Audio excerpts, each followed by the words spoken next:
Assalamualaikum warahmatullahi wabarakatuh. Kembali lagi bersama channel Fakta Islam. Sebelum mulai, tekan tombol subscribe dan aktifkan lonceng agar dapat tahu video terbaru dari channel ini. Sebaiknya simak video ini sampai akhir agar mendapat ilmu yang bermanfaat.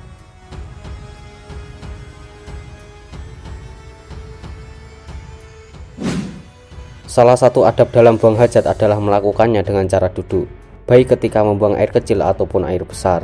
Buang hajat dengan cara berdiri adalah pengertian yang tidak baik dan tidak dibenarkan oleh syariat.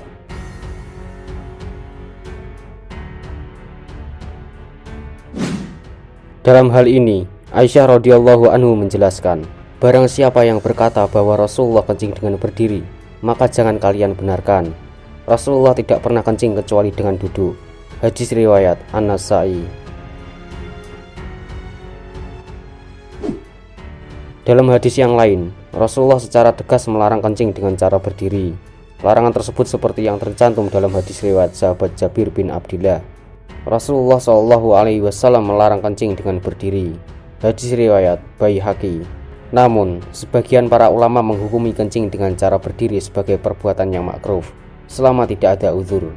Seperti yang dijelaskan oleh Syekh Sulaiman Al-Bujairami, makruh kencing dengan berdiri tanpa adanya uzur.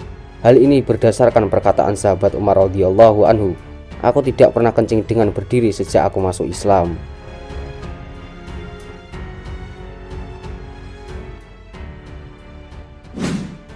Namun, kencing dengan berdiri tidak dimakruhkan jika terdapat uzur. Berdasarkan hadis Nabi Muhammad, mendatangi tempat pembuangan kotoran milik sekelompok kaum, lalu kencing dengan berdiri karena adanya uzur. Namun lebih baiknya kita memilih hadis untuk menguatkan keyakinan bahwa kencing dengan cara duduk lebih baik daripada berdiri. Jadi dapat disimpulkan bahwa hukum kencing dengan cara berdiri adalah perbuatan yang dimakruhkan selama hal tersebut tidak dilakukan karena terdapat uzur yang menyebabkan seseorang merasa kesulitan ketika kencing dilakukan dengan cara berdiri. Dan apakah dampak buruknya kencing dengan berdiri? Dalam penelitian secara ilmiah menyatakan, kencing dengan berdiri dapat menyebabkan air seni tidak keluar sempurna. Di saat dalam keadaan berdiri, kandung kemih tidak akan tertekan sehingga tidak ada dorongan untuk air seni itu keluar sempurna. Kemudian, air seni itu akan tersisa dalam kantong kemih. Air seni yang tersisa dapat menyebabkan berbagai penyakit yang tidak pernah kita duga.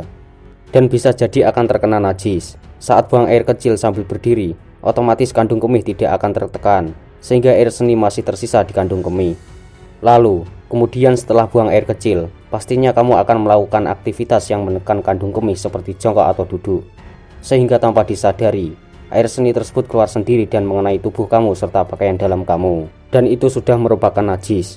Sungguh, kebenaran ada pada ucapan dan perilaku Rasulullah SAW. Sebaik-baiknya umat ialah mengamalkan hadis-hadis beliau. Wallahu a'lam bishawab. Wassalamualaikum warahmatullahi wabarakatuh.